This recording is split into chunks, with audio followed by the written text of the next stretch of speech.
All right, guys, today we are in for a real treat, courtesy of NP down in Texas. NP is a professional radiologist and he has access to some pretty specialized equipment. I sent him a bunch of locks and he took some x-rays of them, and these are really high resolution. We've all seen these locks before. I think I've done videos on almost all of these, but now today we're going to take a look at the lock, part of the lock that none of us have ever seen, and that would be the innards. Let me overlay these things to give you an idea of what you can expect.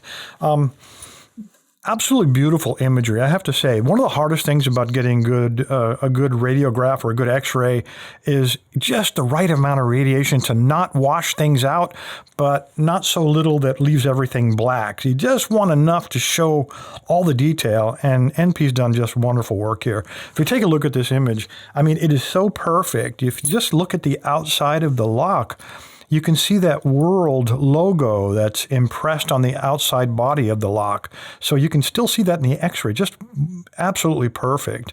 All right, let's take a look starting at the top right. You can see that we have the shackle obviously inside and the locking pawl is engaged in the cutout. Now, one of the things we can look at is it a spring-loaded locking pawl? In this case, you can see it's not. It's a mechanical lock that you'll have to rotate that in order to disengage it to get it open. And right away, you can rule out shimming. So this is the reason you guys hear me say not shimmable in many cases. There are other reasons, and we'll take a look at another lock to demonstrate that. Looking a little bit downwards from the locking pawl, you'll see the core. Now the core is held in place by that little pin that's on the right side. It's a little bit washed out there, but that pin holds that core and keeps it from falling out. It's driven into the factory and then kind of finished on the outside so you can't see where it's located. Below that is the actual core.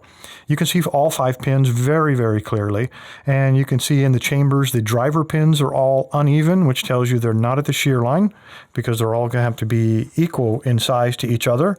And you can see the key pins all in place as well, pushed down to the bottom of that core. Very, very cool. In the center, beneath the logo, you can see that this is a solid body lock. There's nothing in it. It's solid metal, which explains why this thing is so heavy. On the bottom left, you can see the compressed spring that holds the shackle. Well, actually, it's compressed while the shackle is locked in place.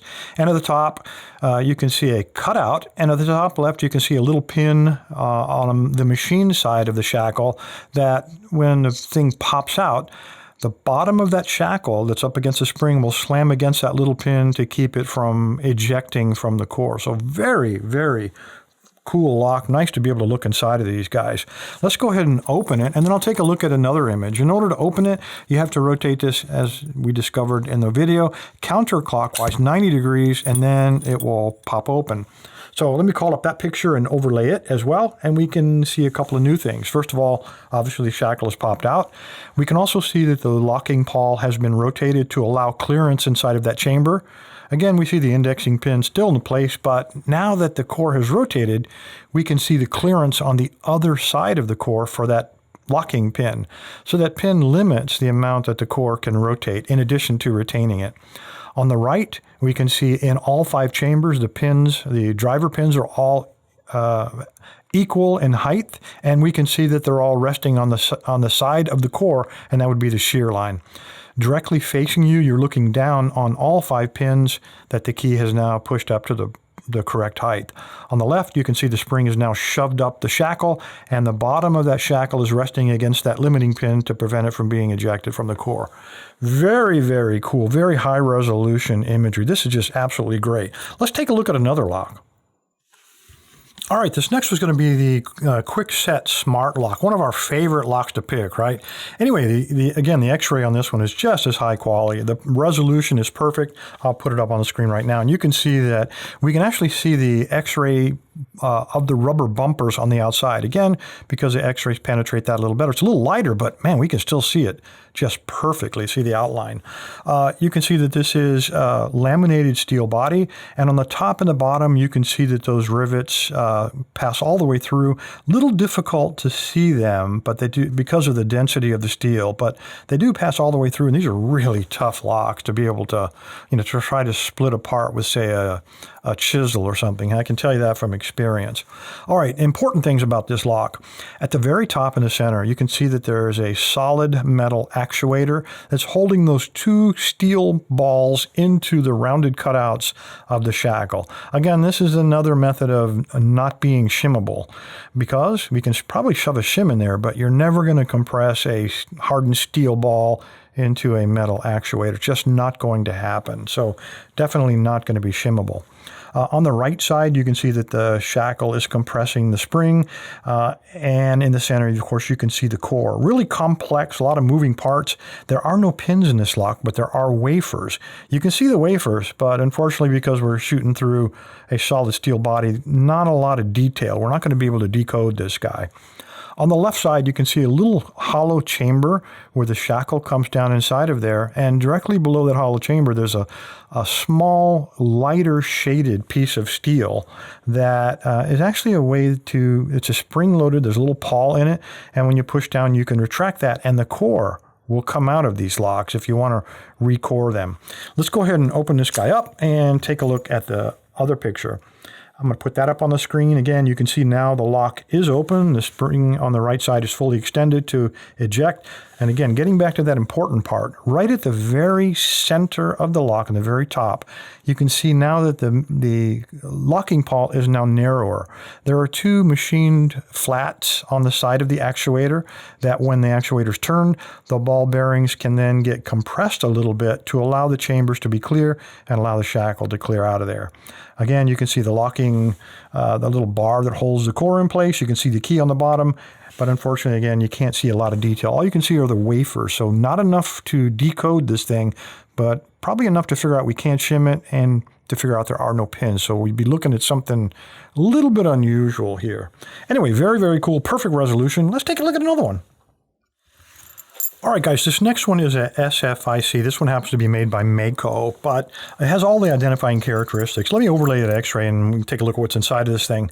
All right, right away you can see that we have a double locking ball. So the actuator is pushing those into the cutouts on the shackles. Following on the right side, let's do the easy stuff first. We got that compressed spring, and in the bottom left, you can see the chambers on this thing. You can see this is a 6-chamber lock, and they're all empty. Well, actually, on the right side of them, you can see little black parts, and that would be the tops of the pins. Now, on SFICs, remember, there's a very specific formula for the pinning. So when the key is removed, you would expect all the pins to be exactly the same height, and that's exactly what you're seeing here. Hollow chambers, just a little bit of the pin.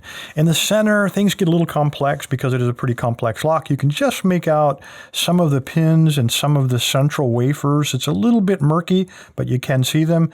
And you can see the outer shell on the right side, the holes that pass through it, they're pretty clear there. On the top of it, you can see the actuator that plugs into the back of the lock.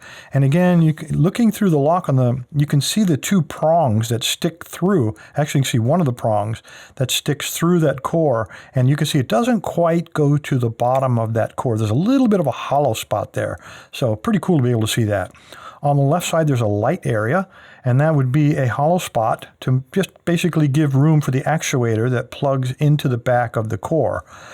The actuator is interlocking with a second actuator that's in the top of the lock, and it is spring-loaded to give you that rotation, that resistance to turning when you turn the key. And then that, of course, is connected to the top of it, which holds the ball bearings in place. So very cool. Let's go ahead and open this guy up and take a look and see what we can see inside of here now. See what changed. Right away, obviously, there's a flat spot or cupped spot on the actuator, allows the two ball bearings to retract, and then, of course, the lock comes open. The spring is completely pushed up. And then, more importantly, let's take a look at the core itself. Again, on the left side there, now you can see the chambers have different heights of pins that are inside of there. Again, the key obviously went to the operating shear line, and that just happens to be what the heights are. From this, we might be able to figure out the pinning for the lock if we do some pretty precise measurement. Wouldn't want to have to go there, but again, it is possible. Anyway, very, very cool. This one I'm going to pop open because some of those things in the very top on the actuator are unclear. I want you guys to understand how it all ties together. So give me a minute. I'm going to bust this lock open, and we're going to take a look at all the little pieces. All right, let's take a look at some of these details. I wouldn't have expected it, but there are holes drilled in the bottom of this, and it showed up on the x-ray. There you go, there's your holes. And those are the alignment holes or the punch-out holes to get the pins out. So that ought to give you an idea of the quality of the resolution that we were able to see. There was also an air gap here. We saw that, and the air gap is right next to the plug-in actuator. There was also a lighter area going down the center of the lock, and I mentioned it was because of the prongs that were on the actuator, and there they are right there, and there are the two holes in the base of it. This is only a 6-pin lock, so this actuator, I didn't notice it. Common sense would tell us it would have to have a spacer, and there's your spacer on there. So plug that dude in there. Now, the actuator on the back of the lock actually ties into this guy like that. You see we have a cutaway there, and he just engages like that. So when the core turns, obviously it would open the lock. It would turn the top of it. When it's locked, again, looking at it from the top, the ball bearings can't compress. This is all steel ball bearing, no way to shim that bad boy. But when we turn it to open it like so, the little cutout fits around the ball bearings on both sides, and it's just enough clearance in order to get that dude open. This is the spring that we saw on the x-ray that gives us that resistance to the key. This is built in. This doesn't normally come out of the lock, but I thought I'd pull it out, just take a look at it. And the shackle, all the rest of that stuff, I think you guys are really familiar with. So really interesting stuff. If you'd like to see more of these x-rays, please let me know. I'll try to get NP to do that for us. If not, I've also got one other lock. It's a little bit more complex. It's a Chinese slider lock.